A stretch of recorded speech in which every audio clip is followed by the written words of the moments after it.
আসসালামু আলাইকুম। কি অবস্থা সবার? আহ আশা করি ভালো আছেন। আচ্ছা।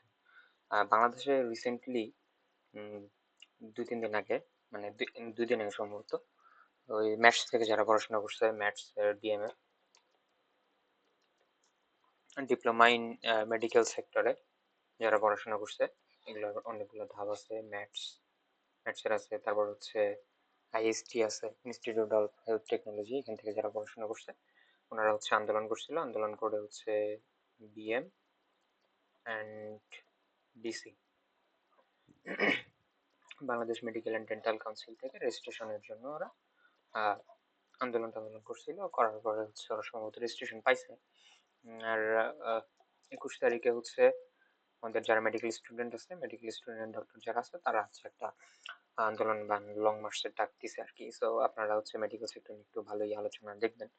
তো আমি চিন্তা করলাম যে এই বিষয়ে একটু আমার অভিমতটা কি একটু জানাই দিই, বা আমাদের আর কি যারা মেডিকেল সেক্টরে আছে আর যারা বাইরের মানুষ আছে তারা হচ্ছে মেডিকেল সেক্টরটাকে আসলে খুব একটা ভালোভাবে বুঝতে পারে না। কারণ বাংলাদেশের মেডিকেল যে সেক্টরটা আছে এই সেক্টরটা ফুললি একটা আলাদা সেক্টর বলা যায়। আর যেমন হচ্ছে বাংলাদেশের আর্মি দেখছেন, পুলিশ, তারপর হচ্ছে বিজিবি, র্যাব, তারপর বলা যায় যে হচ্ছে আমাদের ওই যে ফায়ার ব্রিগেড, নেভি, এরা যেরকম একটা ফোর্স আপনার হচ্ছে মেডিকেল সেক্টরে এটা ফুললি একটা ফোর্স। হ্যাঁ, আমি এটা ফোর্সই বলবো। কারণ আপনি যেমন হচ্ছে এনাদের কোনো কাজ সম্পর্কে, কিভাবে কাজ হয়, কি করে, কিভাবে ট্রেনিং হয়, এইসব বিষয়ে আপনি অবগত না। মানে মেডিকেল সেক্টর কিভাবে চলে একটা নর্মাল মানুষও এই বিষয়ে বিন্দুমাত্র অবগত না। এই সেক্টরটা ফুললি আলাদা। কিন্তু সেই তুলনায় যেমন হচ্ছে আর্মি যে সাপোর্টটা পায় গভর্নমেন্ট থেকে, পুলিশ, র্যাব, বিজিবি, এনারা আদার্স যে আহ, সংস্থাগুলো আছে এনারা যে সাপোর্টটা পায় সেই তুলনায় হচ্ছে মেডিকেল খুব একটা সাপোর্ট পায় না। কারণ এটা হচ্ছে ওনাদের মানুষের সাথে, নর্মাল মানুষের সাথে মেশা লাগে না। কিন্তু মেডিকেল যে সেক্টরটা আছে এটা হচ্ছে নর্মাল মানুষের সাথে একদম অঙ্গাঙ্গি ভাবে জড়িত। কারণ নর্মাল মানুষের সাথে কাজ না করলে এই মেডিকেল সেক্টরটা দাঁড়াবেই না, এটা আসলে কোনো দরকারই নেই। ঠিক আছে, সেজন্য হচ্ছে বাংলাদেশের মানুষ মেডিকেল সেক্টর সম্বন্ধে মনে করে যে অনেক কিছু জানে। কিন্তু ভাই আপনারা শুধু হচ্ছে আহ, যে মানুষগুলা কাজ করতেছে তাদের কাজটা দেখতেছেন, তারা কিভাবে কাজ করার জন্য দক্ষ হয়েছে, ভিতরের জিনিসটা হচ্ছে কিভাবে রান করে, এই সেক্টরটা কিভাবে রান করে, এই সম্বন্ধে হচ্ছে বাংলাদেশের মানুষের কোনো আইডিয়া নেই, লিটারালি কোনো আইডিয়া নেই। মেডিকেল সেক্টর এটা ফুললি একটা ফোর্স, এটা একটা টিম ওয়ার্ক। এই টিম ওয়ার্ক আসলে কিভাবে চলে, এটা আসলে টিম ওয়ার্কটা নিয়ে কাজ করে। একটা টিমে অনেক ধরনের লোকজন থাকে, অনেক পেশার লোকজন থাকে, অনেকগুলা সেক্টর থাকে, অনেকগুলা ধাপ থাকে, অনেকগুলা কোয়ালিটির মানুষজন থাকে। তো একটা মেডিকেল সেক্টর চালানোর জন্য হচ্ছে কাদের কাদের লাগবে, ডক্টর লাগবে, তারপর মনে করেন যে হচ্ছে আপনার নার্স লাগবে, তারপর হচ্ছে ফার্মাসিস্ট লাগবে, তারপর হচ্ছে যে ল্যাব টেকনিশিয়ান লাগবে, ফিজিওথেরাপিস্ট লাগবে, প্যারামেডিক লাগবে, অ্যাম্বুলেন্স ড্রাইভার লাগবে,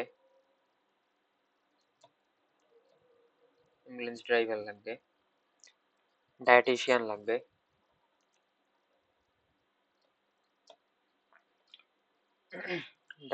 লাগবে, তারপর হচ্ছে এই ক্ষেত্রে আপনার হচ্ছে মেডিকেল এন্ড সোশ্যাল ওয়ার্কার যারা আছে তাদেরকে লাগবে।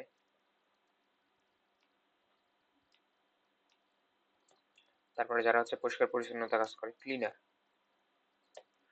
এদের ছাড়া হচ্ছে এই সেক্টরটা চলবেই না। আপনি যদি ডক্টরদের বাদ দেন এই সেক্টরে, তাহলে দেখা যাবে যে হচ্ছে এই ডাক্তারদেরকে হচ্ছে সব কাজ করা লাগতেছে। ফার্মাসিস্টের ক্ষেত্রে যদি বাদ দেন তাহলে হচ্ছে ডাক্তারদের এসে হচ্ছে দোকান দেওয়া লাগবে। ল্যাব ল্যাব টেকনিশিয়ান হিসেবে যদি বাদ দেন তাহলে দেখা যাবে যে হচ্ছে এমবিবিএস পড়ে আপনাকে যায় হচ্ছে ওই যে ল্যাবে যায় হচ্ছে আপনার যে টেস্টগুলো আছে ওগুলো করা লাগতেছে। তারপর হচ্ছে ফিজিওথেরাপি, এরা যদি না থাকে তাহলে হচ্ছে সব সব প্রেশার হচ্ছে ডাক্তারদের উপর যায় পড়বে, মানে সবকিছু যা ডাক্তারদের উপর পড়বে। কিন্তু কথা হচ্ছে যে আপনি যদি ডাক্তারদের বাদ দেন তাহলে এই সেক্টরটা পুরোটাই ফল করবে। ফুল যে সেক্টরটা আছে ফুল সেক্টরটা ফল করবে। তো এই যে শুধু ডক্টর যারা আছে তারা পুরো মেডিকেল সেক্টরটাকে চালাইতে পারে। এই যে মেডিকেল সেক্টর ফুললি ডাক্তারদের দ্বারা রান করা সম্ভব, কিন্তু ডাক্তারদের যেহেতু হচ্ছে প্রেশার হয়ে যায়, অ্যান্ড এটা হলে সবকিছু একটা ক্লিনারের কাছে একটা ডাক্তার করবেন, একটা অ্যাম্বুলেন্স ড্রাইভার তো একজন ডাক্তার করবেন। কারণ একজন ডাক্তার এমবিবিএস একটা ডিগ্রি নেওয়া খুবই টাফ, খুবই টাফ। সো এই কাজগুলো আদার্স যে মানুষগুলো আছে এই মানুষগুলো করতে পারে। সো এই জন্য ডাক্তাররা হচ্ছে অ্যাসিস্ট্যান্ট নিয়োগ দিছে। অ্যাসিস্ট্যান্ট, ভাই তুমি আমারে এই কাজের জন্য হেল্প করবে। তো আপনার যদি হচ্ছে ডাক্তারের পরবর্তীতে যারা আছে মেডিকেলে যাদেরকে দেখবেন, সবাই হচ্ছে ডাক্তারদের হেল্পিং হ্যান্ড, সোজা কথা হেল্পিং হ্যান্ড, সাহায্য করার জন্য। ডাক্তারদের কাজে হচ্ছে সাহায্য করার জন্য এনারা থাকে, সাহায্য করার জন্য এনারা থাকে। তো এখন হচ্ছে ডাক্তারদের সাথে এনারা থাকে, ডাক্তারদের কাজ করার জন্য অবশ্যই পড়াশোনা করা লাগবে, কারণ মেডিকেলের সেক্টরটা ফুললি আলাদা। এখানটায় হচ্ছে আপনার নর্মাল যে ডেইলি লাইফের যেসব কথাবার্তা কাজ করেন, যেসব কথাবার্তা বলেন, ওই কথায় হচ্ছে মেডিকেল চলবে না। আপনি যে মানে জিনিসপত্রগুলো ইউজ করেন, যে কাঁচি ছুরি ইউজ করেন, এগুলো তো নর্মাল মেডিকেলে চলবে না। তো এইসব যে জিনিসপত্রগুলো আছে মেডিকেল সেক্টরটা চালানোর জন্য, এখানকার যে ইকুইপমেন্ট আছে সেই ইকুইপমেন্ট চালানোর জন্য একটা হিউম্যান বডি সম্পর্কে আপনার জ্ঞান থাকা লাগবে। দ্যাটস ওয়াই আপনার হচ্ছে ম্যাথস তৈরি হয়েছে, ম্যাথস আছে, তারপর হচ্ছে নার্সিং ইনস্টিটিউট আছে, নার্সিং ইনস্টিটিউট আছে, আইএসটি আছে, এসব ইনস্টিটিউটগুলো তৈরি হয়েছে। এই ইনস্টিটিউটগুলো তৈরি হয়েছে মেডিকেল অ্যাসিস্ট্যান্ট তৈরি করার জন্য, ঠিক আছে?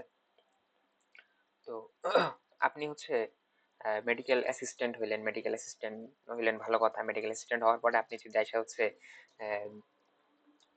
বিএমডিসি থেকে, আসে যদি আপনি যদি হচ্ছে ডাক্তার হওয়ার সার্টিফিকেট যদি চান, তাহলে ভাই এটা কি সম্ভব? এটা সম্ভব না।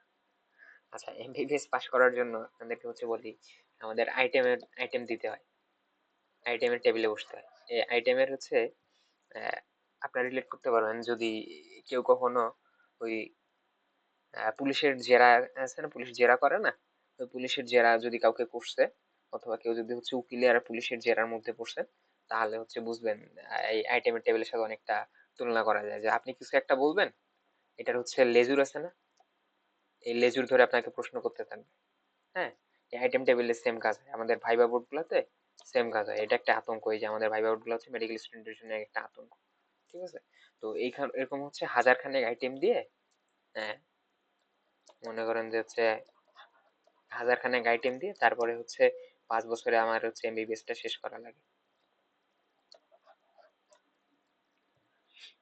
মানে এই যে আপনি লিটারালি এটা হচ্ছে পাশ করে আসা খুবই টাফ একটা জিনিস। তো আপনি 5 থেকে 6 বছর হচ্ছে কষ্ট করলেন, কষ্ট করে একটা ফুল হিউম্যান বডি সম্পর্কে জানলেন, জানার পরে আপনার হচ্ছে ডক্টর যে ডিগ্রিটা আছে সেটা হচ্ছে আপনি নিলেন। এখন হঠাৎ করে যদি কেউ এসে বলে যে আমি এই যে ডাক্তার তার হচ্ছে অ্যাসিস্ট্যান্টের ডিগ্রি নিছি, অ্যাসিস্ট্যান্টের যে ডিপ্লোমা আছে, ডিগ্রি নেই, এটা হচ্ছে একটা ডিপ্লোমা, এই ডিপ্লোমা নিয়ে হচ্ছে আমি ডাক্তারি দাবি করলাম, এটা আসলে সম্ভব না।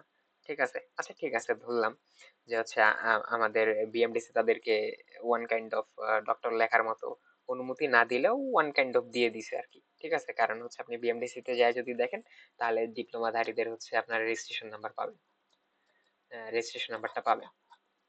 তো তারা যখন আপনাকে এসে বলবে যে ভাই দেখো আমার বিএমডিসি তে হচ্ছে আমার রেজিস্ট্রেশন নাম্বার আছে, তো আপনি তাকে হচ্ছে ডাক্তার হিসেবে ভুল করবেন, ঠিক আছে? তো ধরে নিলাম যে হচ্ছে তারা নামের সামনে ডাক্তার লিখতে পারলো, হুম, যারা ডিপ্লোমা নিছে তারা হচ্ছে নামের সামনে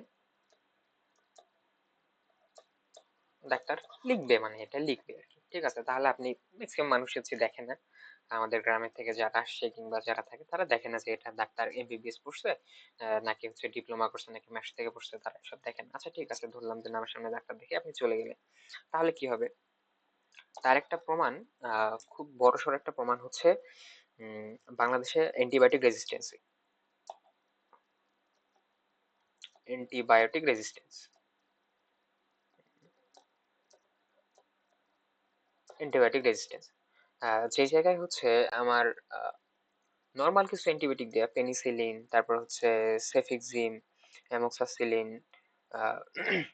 এগুলোর হচ্ছে খুব কম লেভেলের অ্যান্টিবায়োটিক দিয়ে যেখানে হচ্ছে মানুষের ইনফেকশনটা রোধ করা যায়, সেক্ষেত্রে দেখা যায় হচ্ছে হাই ডোজ দিয়েও কোনো কাজ হয় না। বাংলাদেশের মানুষ অ্যান্টিবায়োটিক রেজিস্ট্যান্স হয়ে গেছে। এর দায় কার? এর দায়টা হচ্ছে নরমাল মানুষ, ওষুধের দোকানদার আছে, কোয়াক আছে যারা, আর হচ্ছে যারা এমডিএফ আছে বা ডিপ্লোমা করছে তাদের। কারণ অ্যান্টিবায়োটিক কিভাবে কাজ করে, একটা ব্যাকটেরিয়া কিভাবে কাজ করে, এটা কখনোই একজন ফার্মাসিস্টকে বোঝানো হয় না। একজন ফার্মাসিস্টের কখনোই এটা পড়াশোনার মধ্যে পড়ে না। দ্বিতীয় কথা হচ্ছে যারা হচ্ছে এমআরসি আছে তারাও কখনো এই বিষয়টা নিয়ে পড়াশোনা করেনি। সে সার্টিফিকেট এটা লিখে দিছে কেন? কারণ হচ্ছে তার যে স্যার ছিল বা যে ডাক্তার ছিল, সে ডাক্তার অ্যাসিস্ট্যান্ট হিসেবে তারা কাজ করছে। তারা ওই ডাক্তাররা দেখছে যে হচ্ছে কাটা গেছে, ওইখানটায় হচ্ছে সেফেক্সিন লিখে দিছে। সেফেক্সিন 2.5 250 মিলিগ্রাম লিখে দিছে। এবং তার কাছে আসছে, তারপরে সে 250 মিলিগ্রাম লিখে দিছে, কিন্তু এটার যে ডোজ আছে 3 দিন 7 দিন 5 দিনের যে ডোজ আছে, সেই ডোজ দিয়ে দিছে এবং এটা কিছু বলে নাই। এখন সে হচ্ছে রোগী আছে, সে রোগী হচ্ছে 2 দিন খাওয়ার পরে দেখছে যে হচ্ছে ও আমার তো রোগ ভালো হয়ে গেছে, ঠিক আছে। তারপরে হচ্ছে আস্তে আস্তে দেখা গেছে আসলে সেখানটা ব্যাকটেরিয়া সবগুলা মারা যায়নি, সেখানটা ছিল। এভাবে আস্তে আস্তে আস্তে আস্তে তো বাংলাদেশের রেজিস্ট্যান্স, অ্যান্টিবায়োটিক রেজিস্ট্যান্সই হারাই গেছে আর কি। তো এখন হচ্ছে হায়ার লেভেলের ইয়া দিতে হয়, আমাদেরকে অ্যান্টিবায়োটিক দিতে হয়। অনেক সময় হচ্ছে অপারেশনের ক্ষেত্রে দেখা যায় যে হচ্ছে আমাদের অ্যান্টিবায়োটিক রেজিস্ট্যান্সি টেস্ট করা লাগে অনেকজনের। কারো কারো ক্ষেত্রে দেখা যায় যে অনেক অনেক, আপনি যদি হচ্ছে রিসেন্টলি রিপোর্ট গুলো দেখেন তাহলে দেখবেন যে হচ্ছে অনেক মানুষের অ্যান্টিবায়োটিক রেজিস্ট্যান্সি নাই বললেই চলে। তো এই মানুষটার যদি নর্মাল জ্বর হয় কিংবা কাশি হয়, মানুষটা মারা যাবে, লিটারেলি মানুষটা মারা যাবে। তো আপনি হচ্ছে ডিপ্লোমা যারা আছে তাদের নামের সামনে যদি হচ্ছে ডাক্তার শব্দটা লেখেন, তাহলে কি হবে? আপনি হচ্ছে লিটারেলি একটা মানুষকে মেরে ফেলতেছেন। শুধু জ্বর এবং হচ্ছে সর্দির মাধ্যমে একটা সারা দেশের মানুষ অ্যান্টিবায়োটিক রেজিস্ট্যান্স হচ্ছে, মানে জ্বর হলেই তারা মরে যাবে, লিটারেলি মরে যাবে, ঠিক আছে। দ্বিতীয় কথা হচ্ছে আপনি খেলতে গেছেন, খেলতে যাওয়ার সময় হচ্ছে দৌড়ায় গেছেন, আপনার কি হয়েছে, আপনি পরে হচ্ছে ব্যথা পাইছেন। হুম, আপনি ব্যথা পাইছেন, তো আপনি আসে বললেন যে ভাই আমি দৌড়াইতে যাই ব্যথা পাইছি, কিংবা হচ্ছে কোন একটা সমস্যার কারণে আপনি ব্যথা পাইছেন, লিটারালি। তো এক্ষেত্রে কি হবে, ওরা আপনাকে পেন কিলার দিবে। তো পেন কিলার দিলে কি হবে, আপনার হচ্ছে কিডনি ক্ষতিগ্রস্ত হবে, আপনার কিডনি হচ্ছে এফেক্টেড হবে, আপনার কিডনি এফেক্টেড হবে। বাংলাদেশের হচ্ছে রিসেন্টলি সম্ভবত গবেষণা আসছে 25% মানুষ কিডনির কোনো না কোনো সমস্যার মধ্যে আক্রান্ত, ঠিক আছে। মানে প্রতি 4 জনের ভিতরে একজন মানুষ কিডনি রোগী, বিশ্বাস হয়? 4 জনের মধ্যে একজন কিডনি রোগী আছে। এটার কারণ কি? মানে মানুষ পানি কম খায়, এটা সমস্যা? এটা সমস্যা না, এটা কোনো সমস্যা না। কারণ হচ্ছে আপনি আজাইরা ওষুধ খান, আপনি আজাইরা ওষুধ খায় আপনার যে হচ্ছে ছাকনিটা আছে, আপনার যে ছাকনিটা আছে, বডির যে ছাকনিটা আছে, সেই ছাকনিটাকে আপনি নষ্ট করে ফেলছেন। হুম, বাংলাদেশের 12% মানুষ, টোটাল বাংলাদেশের 12% মানুষ হচ্ছে লিভারের পেশেন্ট। এটা হচ্ছে আপনার হেপাটাইটিস, হেপাটাইটিস ভাইরাস হোক, অথবা হচ্ছে আদার্স ফ্যাটি লিভার হোক, আহ, মানে যে কোনো হচ্ছে লিভারের একটা সমস্যার মধ্যে পড়ছে। কেন? কারণ বাংলাদেশের খাদ্যে ভেজাল। এই যে খাদ্যগুলো আছে সেই খাদ্যগুলোতে ভেজাল, ঠিক আছে। এই খাদ্যগুলোতে ভেজাল হওয়ার কারণে আপনি হচ্ছে কিডনি রোগী হচ্ছেন, সাথে হচ্ছে আপনি লিভারের পেশেন্ট হচ্ছেন। তারপর কি করতেছেন, আপনি যখন হচ্ছে এই যে আপনার একটা অঙ্গের সমস্যা, আপনি এটা তো আসলে বোঝা যায় না কি হয়েছে, তো এগুলোর জন্য টেস্ট করা লাগে। তো এই টেস্ট গুলা হচ্ছে নর্মাল যারা ইয়া আছে, আপনার যে স্যাকমো আছে, কোয়াক আছে, এমডিএফ আছে, তারা এই টেস্ট গুলো আপনাকে দিবে না। আপনাকে না দিয়ে আপনার যে হচ্ছে সিমটমস আছে সেই সিমটমস এর উপর ডিপেন্ড করেই আপনাকে হচ্ছে ওষুধ দিবে। লিটারালি কি হইলো, আপনি হচ্ছে আপনার এফেক্টেড যে অর্গান গুলো আছে এগুলাকে আপনি আরো বেশি করে নষ্ট করতেছেন। তো বুঝতে পারতেছেন যে আপনার একজন এমবিবিএস ডাক্তারের কাছে না গেলে আপনি নিজের ক্ষতিটা তো নিজেই করতেছেন। এটা বাংলাদেশের ম্যাক্সিমাম মানুষ বুঝে না। তাদেরকে বোঝানো উচিত যে ভাই, যে ডক্টর অ্যাসিস্ট্যান্ট তাকে তুমি ডাক্তারের পাশে থাকতে দাও, সে ডাক্তার না, সে ডাক্তারকে হেল্প করার জন্য আসছে, সে ডাক্তারকে হেল্প করার জন্য যে ট্রেনিংটা আছে সেটা নিছে, ঠিক আছে। তাহলে এখন পর্যন্ত যারা আন্দোলন করে হচ্ছে বিএমডিসি থেকে রেজিস্ট্রেশন নিল, এই রেজিস্ট্রেশনটা অবশ্যই বাতিল করতে হবে। নাহলে হচ্ছে বাংলাদেশের নর্মাল যে আপামর পাবলিক আছে সেই মানুষগুলার হিউজ হিউজ একটা লস হয়ে যাবে, হিউজ একটা ক্ষতি হয়ে যাবে। এটা বোঝা লাগবে, সব মানুষের বোঝা লাগবে, যারা হায়ার লেভেলে আছে তারা থেকে বোঝা লাগবে, ঠিক আছে। এই রেজিস্ট্রেশন দিছে কারা? নিশ্চয়ই যারা ডাক্তার আছে তারাই দিছে, কারণ বিএমডিসি তে তো ডাক্তারাই বসে। রেজিস্ট্রেশন দেওয়ার দায়িত্ব তো ডাক্তারদের, ডাক্তাররাই দিছে। কি জন্য দিছে? তাদের হচ্ছে পার্সোনাল লাভের জন্য দিছে। তারা হচ্ছে পাবলিক সেন্টিমেন্টটাকে দেখে নাই। বাংলাদেশের এতগুলা মানুষের যে ক্ষতি হইতেছে, 25% মানুষ, প্রতি 4 জনের 1 জন হচ্ছে কিডনি রোগী। যে কোনোভাবে টেস্ট করলে দেখা যাবে কিডনিতে কোনো না কোনো সমস্যা আছে। বাংলাদেশের 12% মানুষ, মানে 100 জনের ভিতরে হচ্ছে আপনার 12 জনের লিভারের কোনো না কোনো সমস্যা আছে। তো এই মানুষগুলোকে আপনি কি করতেছেন? সমস্যায় ফেলতেছেন। তারপর হচ্ছে ডায়াবেটিক যে পেশেন্ট গুলো আছে, ডায়াবেটিক পেশেন্ট তো প্রচুর, ঠিক আছে? হার্টের পেশেন্ট আছে, হার্টের যে পেশেন্ট আছে এই পেশেন্ট গুলাকে হচ্ছে, ও হ্যাঁ, আমি একটা ভালো কথা হচ্ছে, আমার এক ফ্রেন্ড, স্কুল ফ্রেন্ড, ওর মায়ের হচ্ছে সমস্যা আর কি। তো ওর মায়ের প্যানিক অ্যাটাক, প্যানিক অ্যাটাক হয়। তো ওই এলাকায় হচ্ছে যে ইয়াগুলা থাকে না, sub assistant community medical officer, যে স্যাকমো গুলো আছে, আহ, এক স্যাকমো, ওই স্যাকমোর কাছে গেছিল। হ্যাঁ, তো উনি তো ডাক্তার লেখে না, এলাকায় হচ্ছে খুব ভালো ডাক্তার হিসেবে পরিচিত। তো ওনার প্রেসক্রিপশন আমি দেখলাম, উনি হচ্ছে এনজাইনার ওষুধ দিয়ে রাখছে, ভ্যাসোডায়ালেটর দিয়ে রাখছে, এনজাইনার সমস্যা ভ্যাসোডায়ালেটর দিয়ে রাখছে, ঠিক আছে, এটা দিয়ে রাখছে। আর হচ্ছে আর কি দেখলাম, হাইপার টেনশনের যে হচ্ছে ইয়া দিয়ে রাখছে, একটা ভ্যাসোডাইলেটর। তারপর হচ্ছে হাইপার টেনশনের যে ওষুধ, কি নাম যেন, নামটা ভুলে গেছি আর কি, যাই হোক। তো উনি হচ্ছে সবগুলো হার্টের ওষুধের ইয়া দিয়ে রাখছে। কিন্তু আহ, যার সমস্যা তার তো প্যানিক অ্যাটাক, তার তো হার্টে কোনো সমস্যাই নেই। তাহলে আপনার একটা সুস্থ হার্টকে নষ্ট করতেছে ভ্যাসোলাইটিস দিয়ে, হাইপার টেনশনের ওষুধ দিয়ে, এনজাইনার যে ওষুধ মানে ওষুধ আছে এগুলো দিয়ে নষ্ট করছে। বিশ্বাস হয়? লিটারালি এটা হয়। আমি হচ্ছে 60% পেশেন্টের দেখাবো, কিংবা আমি 90%ও দেখা যেতে পারে কোনো না কোনো ওষুধ ওরা ভুল ওষুধ দিছে, উইদাউট এনি টেস্ট, কোনো টেস্ট করে নেই, কিচ্ছু বলে নেই, আসছে ওষুধ দিয়ে পাঠিয়ে দিছে, কোনো ইয়া হয়নি, কোনো উন্নতি নেই, 1.5 বছর ধরে সমস্যা। পরে হচ্ছে যখন দেখলাম ওই মেডিসিনের স্যারের কাছে গেলাম, তখন হচ্ছে স্যার বলে যে এটা তো প্যানিক অ্যাটাক। বুঝতে পারতেছেন তাহলে কি অবস্থা হবে? মানে আপনাদের যে অর্গান গুলো আছে, অর্গান গুলো মানে আপনারা নিজেরাই নিজেদেরকে ক্ষতি করতেছেন। যদি হচ্ছে যে ডাক্তারদের আন্দোলন হবে, এখানটায় হচ্ছে আপনারা সবাই ডাক্তারদেরকে দোষ দিবেন, এটা তো আমি জানি। আমরা সবাই জানি যে হচ্ছে ডাক্তাররা খুব ভালো না, ডাক্তাররা কসাই, ডাক্তাররা প্রচুর টাকা পয়সা নেয়। হ্যাঁ, ডাক্তারদের সব দোষ ডাক্তারের, ডাক্তারদের কারণেই মেডিকেলের হাজার হাজার সমস্যা। হ্যাঁ, এসব আপনারা বলবেন, কিন্তু তার আগে বলি যে এমবিবিএস ডাক্তারদেরকে আপনারা দোষ দিচ্ছেন। এমবিবিএস ডাক্তার আপনাদেরকে ভালো করতে পারে না। কারণ হচ্ছে আপনারা এই যে স্যাকমো, কোয়াক যারা আছে, এই হাতুড়ি ডাক্তার যে যারা আছে, তাদের কাছে যে আপনার বডির হচ্ছে 90% আপনি নষ্ট করে আসছেন। আপনার 10% সমস্যা ছিল, ওই 10% সমস্যাকে আপনি হচ্ছে 80 to 90% নষ্ট করছেন, ঠিক আছে? 80 থেকে 90% নষ্ট করছেন, নষ্ট করার পরে তারপরে আপনি আসছেন একটা এমবিবিএস ডাক্তারের কাছে। ভাই, এই 20% থেকে 10% জায়গা থেকে একটা ডাক্তারের কি ক্ষমতা আছে আপনাকে বাঁচাই নিয়ে আসে? আপনারা তো ডাক্তারদেরকে হচ্ছে কি করবেন? ডাক্তারদের হাতে কি হচ্ছে বাঁচা মরার কি কোনো কিছু আছে? নাই তো। তাহলে আপনারা নিজেরা দোষ করতেছেন। যারা হচ্ছে ডক্টর অ্যাসিস্ট্যান্ট, আপনি অ্যাসিস্ট্যান্টের কাছ থেকে হচ্ছে আপনি পিওর ট্রিটমেন্ট চাচ্ছেন, এটা সম্ভব না। আচ্ছা, তারপরে হচ্ছে আপনাদের মেইন যে সমস্যা সেটা হচ্ছে ডাক্তাররা কসাই, ঠিক আছে? ডাক্তাররা কসাই। আচ্ছা, তাহলে ডাক্তাররা কেন কসাই এটা আপনাদেরকে একটু বোঝাই। বিশ্বের সব জায়গায় হচ্ছে ওয়ার্কিং আওয়ার, ওয়ার্কিং আওয়ার হচ্ছে সপ্তাহে 48 থেকে 60 ঘন্টা, এটা হচ্ছে সপ্তাহে।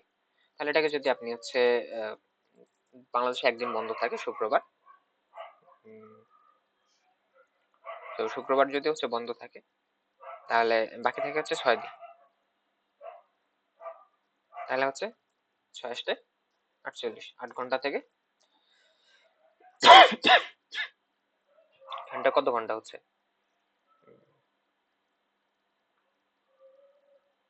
8 থেকে 9 ঘন্টা, 9-10 ঘন্টা।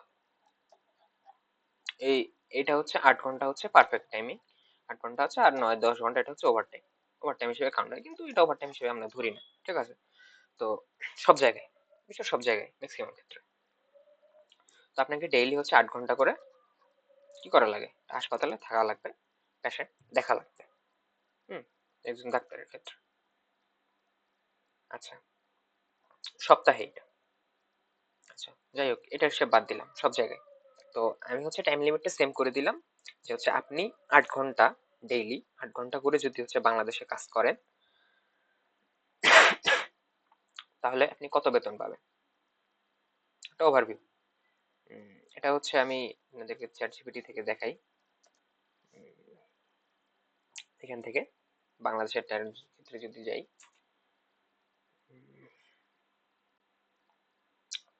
তাহলে ইন্টার্ন বা জুনিয়র ডাক্তার, ইন্টার্ন বাংলাদেশে হচ্ছে 20,000 টাকা পায়। 20,000 টাকা পায়। আর তাও হচ্ছে নিয়মিত পায় না। 30,000 টাকা হচ্ছে, 30,000 টাকা না, এটা হচ্ছে 25,000 টাকা ইয়াদের পোস্ট গ্রাজুয়েট যে ট্রেনি আছে, মানে বিশেষজ্ঞ যে ডাক্তাররা আছে তাদের। তারপর অলরেডি যারা ডাক্তার হয়ে গেছে, সরকারি ডাক্তার, তারা হচ্ছে 30,000 থেকে হচ্ছে 50,000 টাকা। জুনিয়র যে ডাক্তার আছে, এমবিবিএস ডাক্তার, তারা হচ্ছে 30,000 টাকা হচ্ছে মান্থলি পায়। 30 থেকে 50,000 টাকার মতো যায় আর কি। তো একজন এমবিবিএস পাস করা ডাক্তার মান্থলি 20,000 টাকা থেকে, 20,000 টাকা শুরু হয়। হ্যাঁ, 20,000 টাকা থেকে শুরু করে এদের হচ্ছে ওয়ার্কিং আওয়ার কত ঘন্টা জানেন? 8 ঘন্টা না, 12 ঘন্টা। সারা বিশ্বে হচ্ছে 8 ঘন্টা করে, অন্য জায়গায়। বাংলাদেশে এটা হচ্ছে 12 ঘন্টা। তো 12 ঘন্টা কাজ করে আপনি হচ্ছে পাচ্ছেন 20,000 টাকা। লিটারালি 20,000 টাকা পাচ্ছেন। হুম, আর যারা হচ্ছে স্পেশালিস্ট ডাক্তার হয়ে গেছে, তারা মান্থলি হচ্ছে, খুব স্পেশালিস্ট হয়ে গেলে 1.5 লাখ টাকা পায়। তো তাদের বেতন রেঞ্জটা হচ্ছে ভেরি করে, যারা স্পেশালিস্ট, হ্যাঁ, যারা বিশেষজ্ঞ ডাক্তার, তাদের হচ্ছে বেতন রেঞ্জটা ভেরি করে হচ্ছে 50,000 থেকে 1.5 লাখ টাকার মতো হচ্ছে, সবকিছু মিলায়। এটা হচ্ছে বেতন, শুধু বেতন, এত কিছু দেওয়ার পরে। এটা হচ্ছে বিশেষজ্ঞ ডাক্তার। আর যারা এমবিবিএস ডাক্তার আছে, তারা হচ্ছে 20,000 থেকে 25,000 টাকা পায়। তো একটা মানুষ এতক্ষণ ধরে খাটাখাটনি করতেছে, 12 ঘন্টা করে খাটাখাটনি করে, করার পরে এত পরিশ্রম করছে, এত পরিশ্রম করার পরে হচ্ছে আপনি 20,000 টাকা দিচ্ছেন, 25,000 টাকা দিচ্ছেন, আপনি কি ট্রিটমেন্ট চান তার কাছ থেকে? তো সে কষাই হবে না? অত বাধ্যতামূলক। আচ্ছা, যাই হোক, বাদ দিলাম, এসব ক্ষেত্রে বাদ দিলাম, বাংলাদেশের হিসাব বাদ দিলাম। বাংলাদেশে হচ্ছে 20,000 থেকে 30,000 হচ্ছে যারা ট্রেইনি আছে, ইন্টার্ন থেকে ট্রেইনি। আর যারা হচ্ছে অলরেডি ডাক্তার হয়ে গেছে, স্পেশালিস্ট ডাক্তার হয়ে গেছে, হ্যাঁ, খুব ভালো কাজ করলে, তারা হচ্ছে মান্থলি কত টাকা পায়? সর্বোচ্চ 1.5 লাখ টাকা। সর্বোচ্চ 1.5 লাখ। যারা একদম প্রফেসর হয়ে গেছে, তার একদম বৃদ্ধ বয়সে আসে, তারা হচ্ছে 1.5 লাখ টাকা পায় না। এটা আসলে সবকিছু মিলায়, যা আছে ইন্টেন্সিটি সবকিছু মিলায় 1.5 লাখ টাকাও যায় না, আরো কম যায়, 1 লাখ, 1 লাখ, 1,20,000 মতো। আর যারা হচ্ছে এমনি ইয়াং যে ডাক্তাররা আছে, তারা খুব কম টাকা পয়সা পায় আর কি। আহ, আরো যদি যাই, তাহলে হচ্ছে আমাদের পাশের যে দেশ আছে, আমাদের পাশের দেশ থেকে হচ্ছে, পাশের দেশের কথা বলি হচ্ছে ইন্ডিয়া। আহ, এই ইন্ডিয়ার ক্ষেত্রে যদি যাই, তাহলে ওই ক্ষেত্রে দেখেন আপনি, ওরা হচ্ছে 40,000 রুপি। 40,000 রুপি বাংলাদেশের টাকাতে 1.5 গুণ করে, কত হয়? 60,000 টাকা। তো একজন ইন্টার্ন ডাক্তার সেখানে হচ্ছে 60,000 টাকা পায়। ইন্টার্ন থেকে রেসিডেন্ট যারা আছে, তারা হচ্ছে 60,000 থেকে 1,20,000 টাকা পায়। তো আপনি একজনের দিতেছেন 60,000 টাকা, আরেকজনের দিতেছেন 20,000 টাকা, কার কাছ থেকে ট্রিটমেন্ট ভালো আশা করেন আপনি? তো সে কষাই হবে না? তার ফ্যামিলি নাই? এটা গেল ইন্ডিয়ার কথা, ঠিক আছে? ইন্ডিয়ার হিসাব করলাম আমি আপনাকে। ইন্ডিয়াতে হচ্ছে একজন ইন্টার্ন ডাক্তার 60,000 টাকা পাচ্ছে, 50 থেকে 60,000 টাকা পাচ্ছে বাংলাদেশি টাকায়। একজন হচ্ছে রেসিডেন্ট ডাক্তার 1,20,000 টাকা পাচ্ছে। একজন হাইলি স্পেশালিস্ট ডাক্তারের মাসিক ইনকাম হচ্ছে 10 লাখ টাকা, বেতন পায় প্রাইভেট সেক্টর গুলো থেকে। জুনিয়র কনসালটেন্ট, সিনিয়র কনসালটেন্টের ওদের হচ্ছে বেতন দেখেন, 2 লাখ টাকা পার হয়ে যায়। স্পেশালিস্ট কনসালটেন্ট তাদের হচ্ছে 5 লাখ, 5 লাখ রুপি, মানে 6 থেকে 7 লাখ টাকা ওরা মান্থলি ইনকাম করতেছে শুধু হাসপাতাল থেকে, বেতন হিসেবে।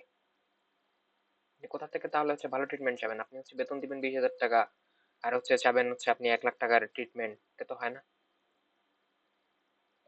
আচ্ছা, ইন্ডিয়ার হিসাব গেল। ওই যে আমাদের ম্যাক্সিমাম প্রবাসী লোকজন যায় হচ্ছে মিডিল ইস্টে না, তো ওখানে হচ্ছে মিডিল ইস্টের ইয়া দেখাই একটু।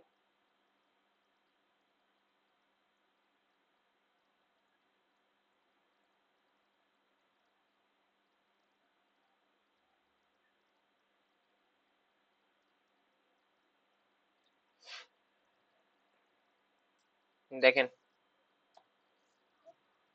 পার মান্থ কত পায় জেনারেল প্র্যাকটিশনাররা। 6 লাখ থেকে শুরু হয়, 6 লাখ থেকে হচ্ছে 10 থেকে 12 লাখ টাকা শুধু বেতন পায়। শুধু বেতনটা তাদের হচ্ছে 5 লাখ থেকে শুরু হয়, শুধু বেতনটা। ঠিক আছে, এই যে যারা কনসালটেন্ট হায়ার স্পেশালিস্ট তাদের দেখেন পার মান্থ 13 লাখ 27 লাখ। যদি 100 টাকা করে ধরি হচ্ছে, যদি 125 টাকা সম্ভবত এখন ডলার রেট, হচ্ছে 100 করে ধরছি, 100 করে ধরলে এটা হচ্ছে 13 লাখ হয়, 13 লাখ 13.5 লাখ, এটা হচ্ছে 27 লাখ মান্থলি পায় ইউরোপের যে কান্ট্রি, সরি মিডল ইস্টে। সৌদি আরবে দেখেন, দেখেন না দেখেন 5 লাখ টাকা, 5 লাখ থেকে 10 লাখ। তো এই যে জায়গাগুলো আছে, আপনি হচ্ছে 20,000 টাকা দিয়ে হচ্ছে আপনি 1 লাখ টাকা দিয়ে আপনি 10 লাখ টাকার হচ্ছে ইয়া চাইতেছেন, ট্রিটমেন্ট চাইতেছেন, এটা সম্ভব? সম্ভব না তো। আর আপনাদের হচ্ছে প্রিয় দেশ ইউএসএ এর কথা বলি,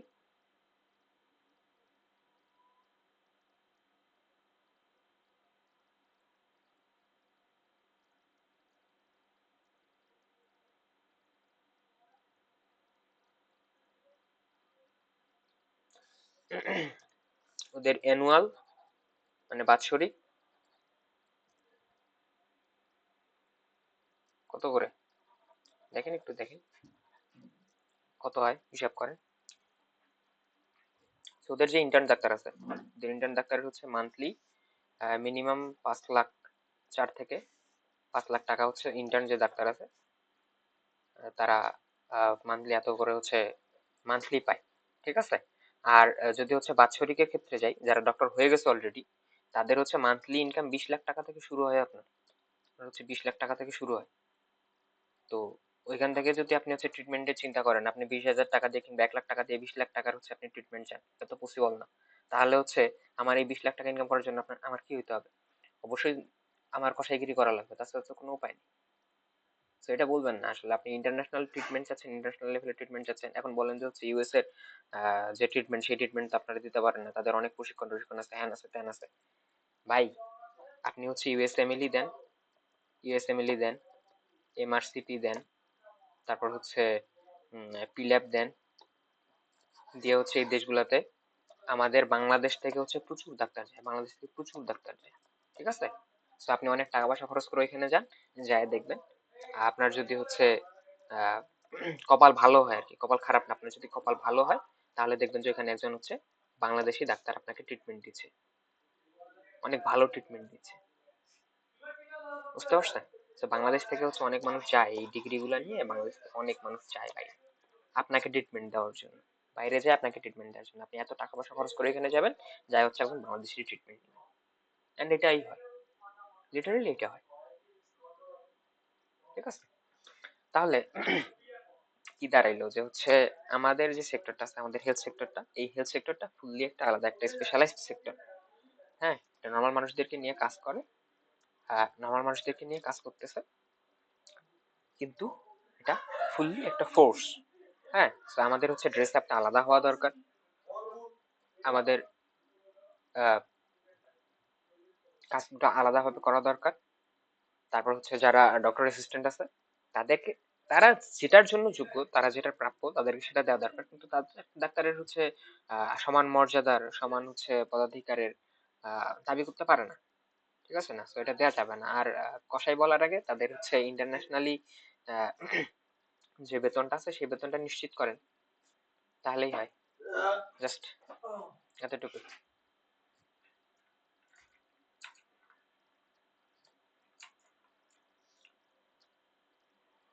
সালাম আলাইকুম।